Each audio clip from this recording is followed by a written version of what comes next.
Thank you for joining Wars of the Roses as we continue with Part 8, The Origin and History of Freemasonry, from Ancient Mysteries and Modern Masonry by Charles H. Vail. Lecture 8, The Origin and History of Freemasonry. The majority of the uninitiated believe that everything connected with Masonry is to be kept a secret. This is an error, for there are many books written on Masonry which are open to the perusal of all, whether they be members of or strangers to the order. I shall divulge no pledged secrets. The eminent Masonic scholars, Messrs. Stilson and Hewen, in introducing the history of Freemasonry and concordant orders, plainly state that neither is the work necessarily for Freemasons alone, for not a few of the chapters furnish excellent and suggestive reading for those who would like to know somewhat of the Brotherhood either prior to joining its ranks, or because of this eligible opportunity to peruse a reliable account of so venerable and preeminently respectable an organization. Except for some portions of the ceremony, the signs and passwords, which relate to the modes of recognition, there is nothing secret in Masonry. There has been so much misunderstanding on this subject that perhaps it might be well to corroborate this statement. The same standard authority just cited says, "At the outset, therefore, it is well to point out that the Masonic fraternity is not, strictly speaking, a secret society, for it has neither secret aims nor constitutions. Everywhere its laws may be perused by friend and foe alike, and its objects are exclusively those which are and always have been published to the world.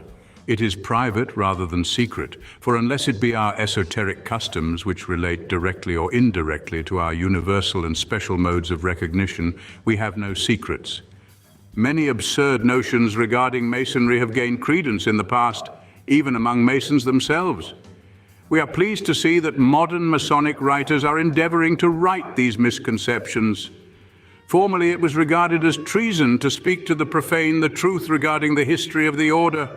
That certain exaggerated statements were made in the days when little was known of the history of the institution gives no reason for a continuance of these errors. There is no reason today for the pretensions that Freemasonry originated in the days of King Solomon or with the Jewish patriarchs, or that the fundamental doctrines of Masonry, the unity of God and the immortality of the soul, were the exclusive possession of any one people or religion. Such claims were made before the science of comparative religions was so well known. For modern investigation of the world, religions show us that these beliefs were worldwide and held by all the great nations of antiquity before the Jewish nation was born, or Abraham had left the valley of the Euphrates. Neither is the old Masonic tradition tenable that all the knowledge of the ancient mysteries and the present interior form of Freemasonry was derived from the Tyrian workmen at the building of King Solomon's temple.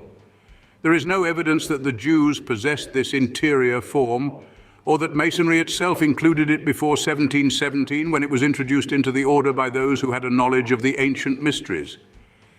Masonry then is not a lineal descendant of the mysteries, but is molded upon them.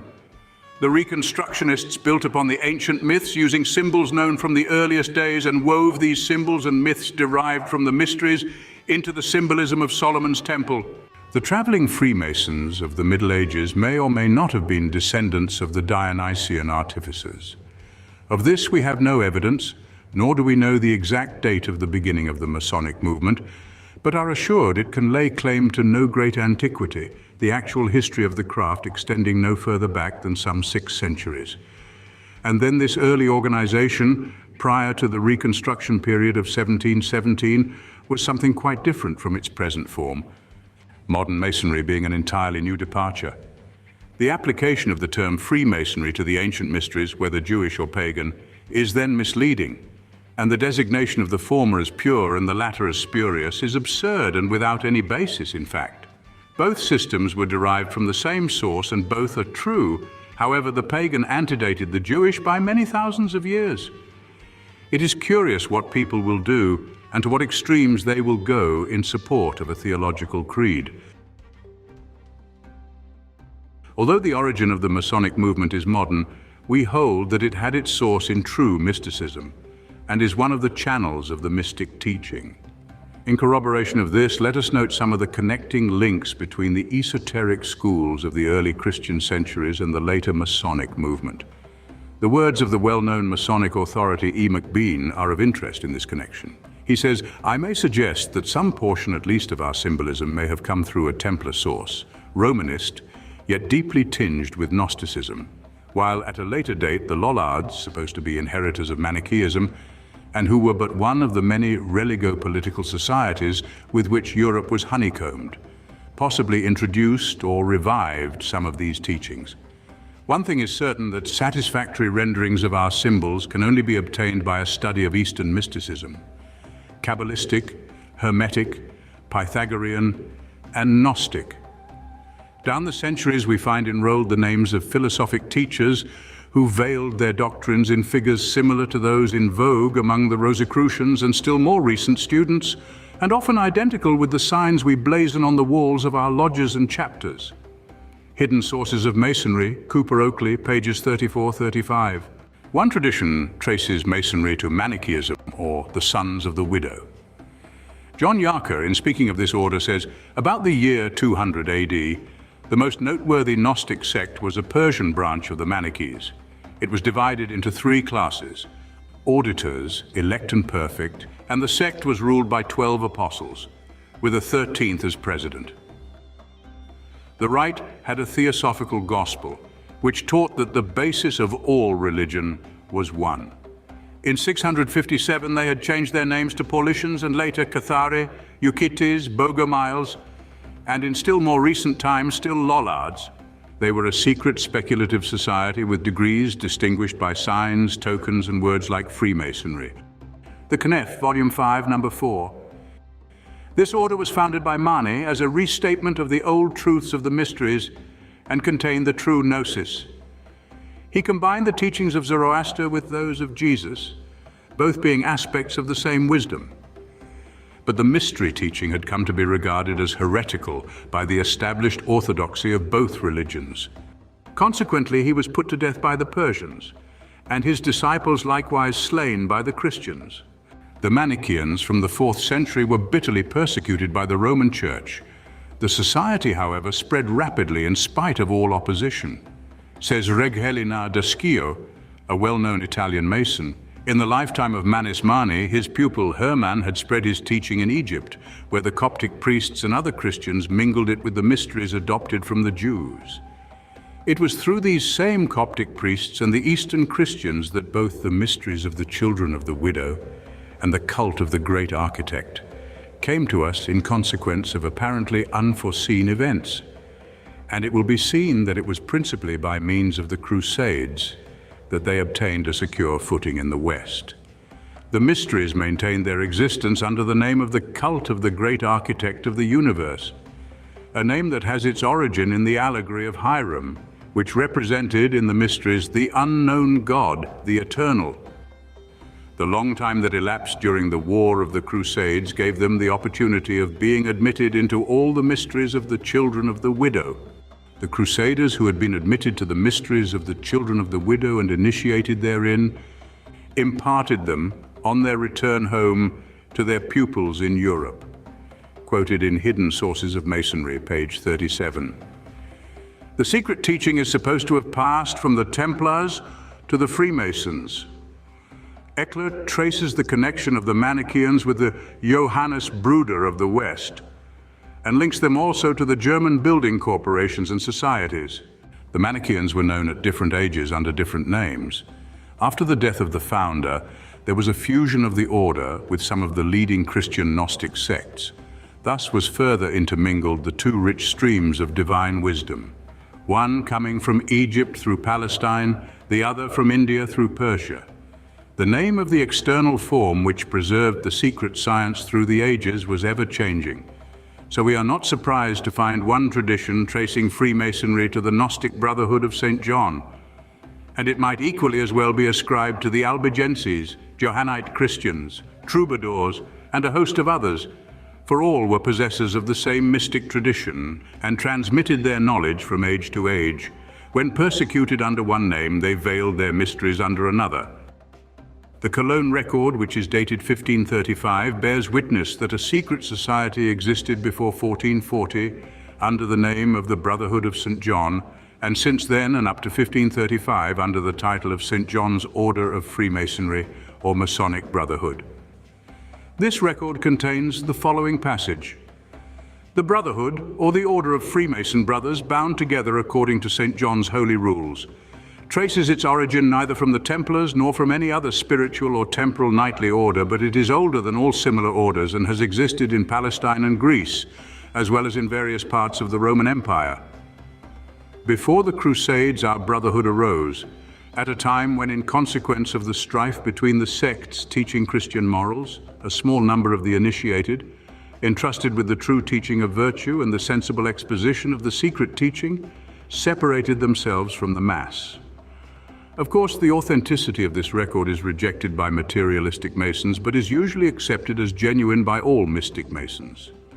Mr. Mackenzie points out that the record is referred to in the Register of the Lodge at Hague as there in existence, so if it is a fraud, it is one of at least 2 centuries standing.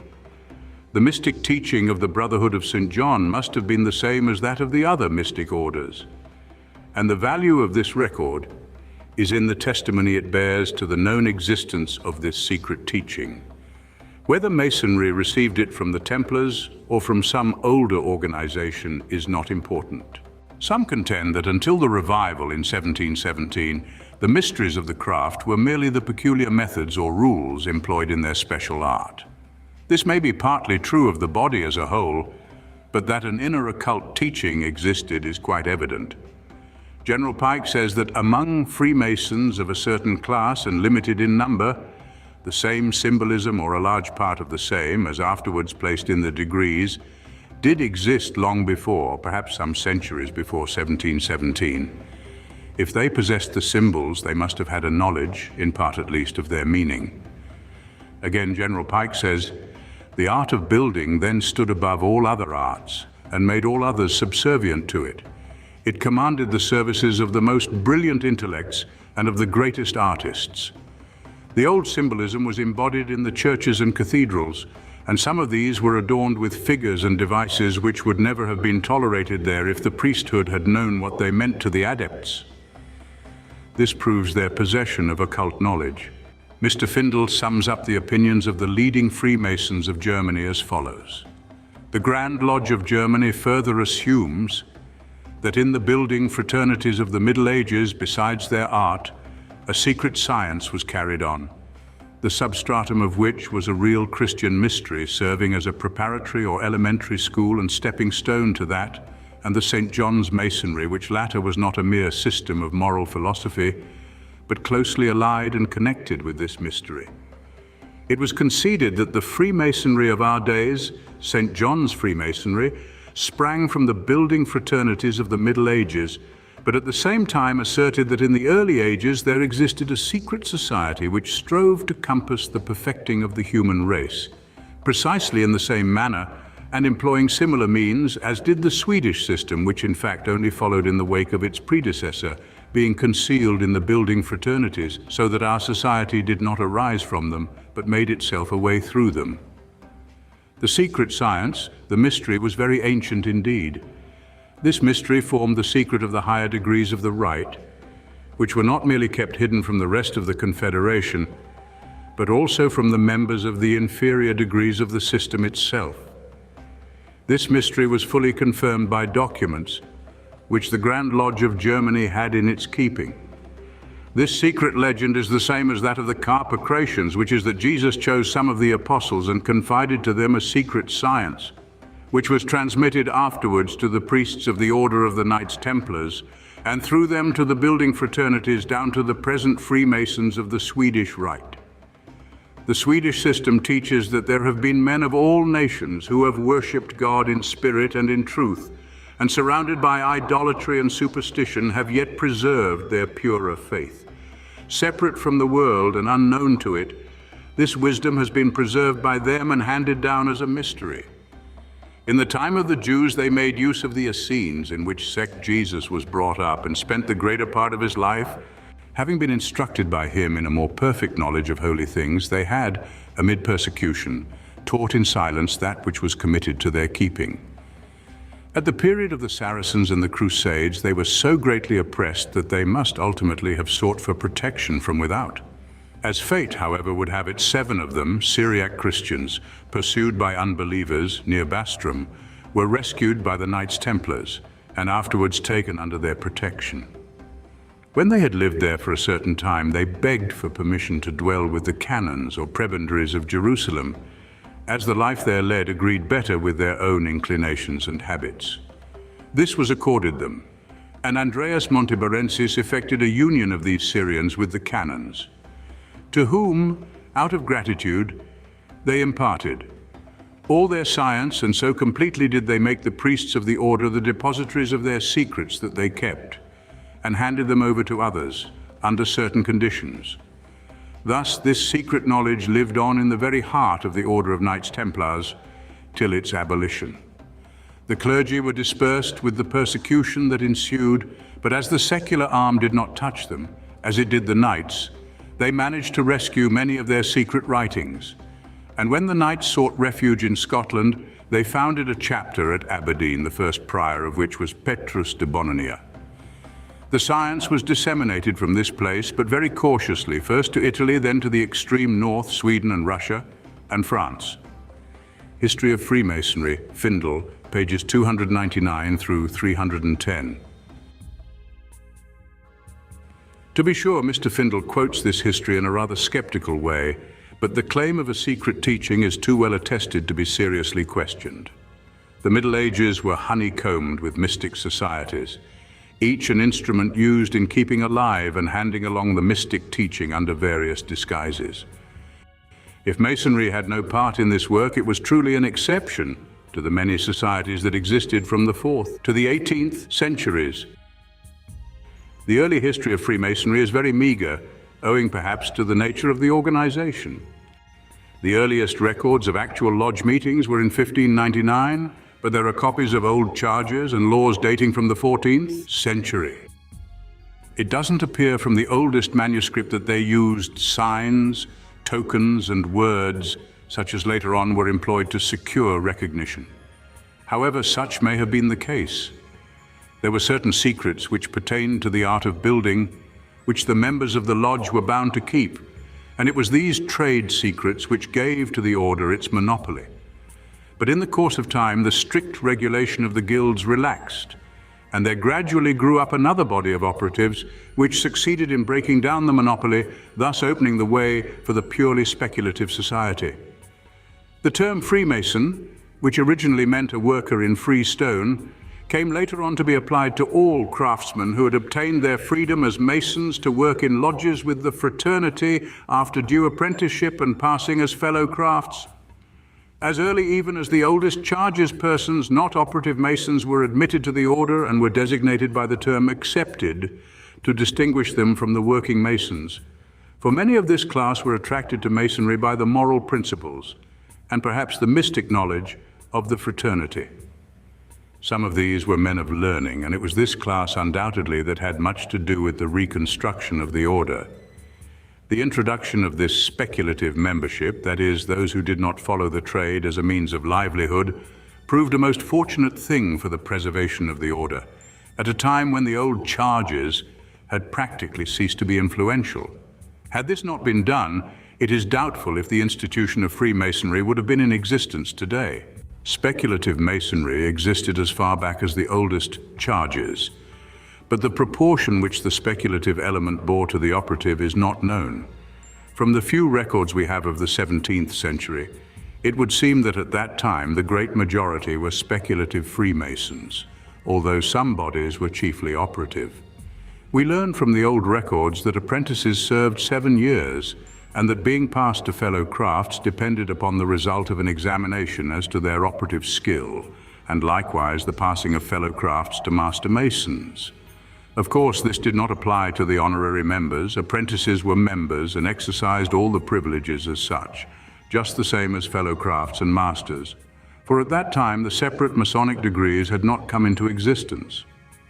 3 grades or classes were recognized, but this did not signify esoteric stages, and we find no intimations of 2 or more degrees being worked before the revival of 1717. By the latter part of the 17th century, Masonry in England had begun to retrograde. The society became so commercial that it applied merely to selfish gain, causing some who were more deeply interested in the order to realize that something must be done to prevent total extinction of the fraternity. The two moving spirits were Dr. Anderson and Dr. Desaguliers, and at their hands the order saw a complete change in 1717. During that year, 4 lodges met in London on June 24th and formed the premier Grand Lodge of the world. This, however, did not include the Masonic body at York. The York Masons remained independent and formed in 1725 a Grand Lodge of their own, called the Grand Lodge of All England. This body continued until 1790, but it never chartered lodges outside of England. Dr. Anderson and Dr. Desaguliers, together with other old members chosen for their ability, were designated by the order to formulate a new and better method of the history, charges, regulations, etc. As the result of their work, we have the free and accepted Masonry, founded on the apocryphal legend of Hiram and the symbolism of Solomon's temple. In the formation of degrees, many of the customs of the ancient mysteries were adopted. The third, or master's degree, based upon the Hiram legend, came into use about 1723. In fact, the whole degree system was the work of the Reconstructionists. Says Dr. Mackey, "It is now the opinion of the best scholars that the division of the Masonic system into degrees was the work of the revivalists of the beginning of the 18th century. That before that period there was but one degree, or rather one common platform of ritualism. And that was the division into masters, fellows, and apprentices was simply a division of ranks, there being but one initiation for all." Art Degrees, Mackey's Encyclopedia. W.H. Hewen says, "I have carefully perused all the known Masonic manuscript from the 14th century down to AD 1717, of which I have either seen the originals or have certified copies, and have not been able to find any reference to 3 degrees.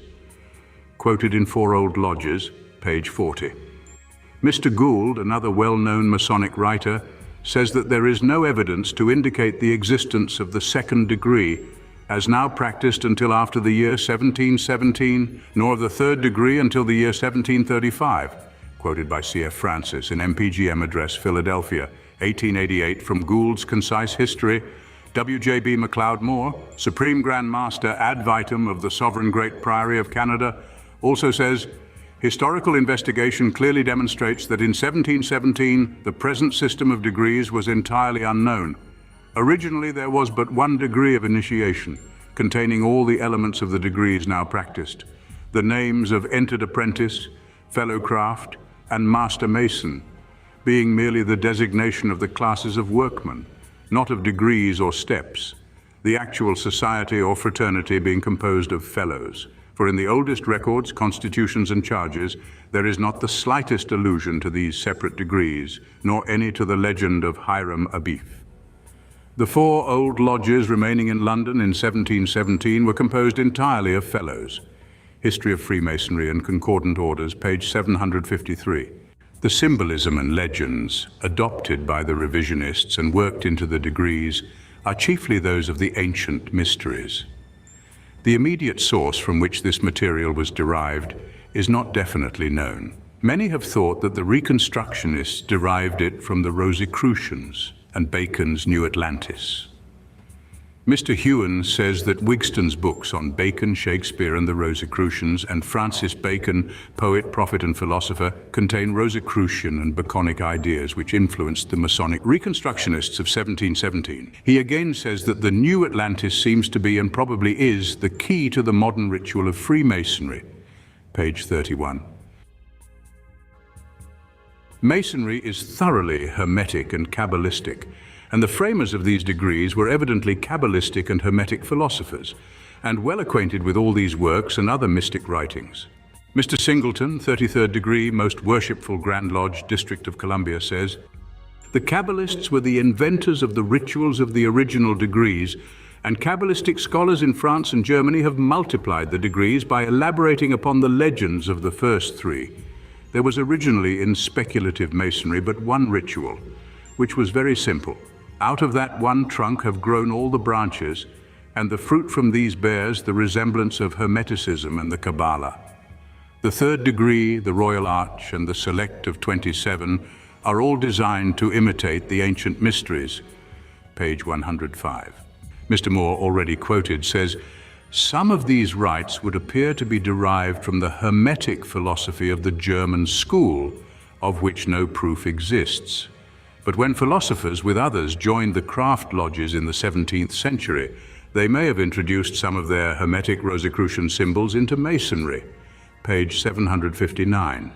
General Pike, the eminent American Masonic authority, says that the men of intelligence who belonged to one of the lodges in 1717 is to be ascribed the authorship of the third degree and the introduction of Hermetic and other symbols into Masonry.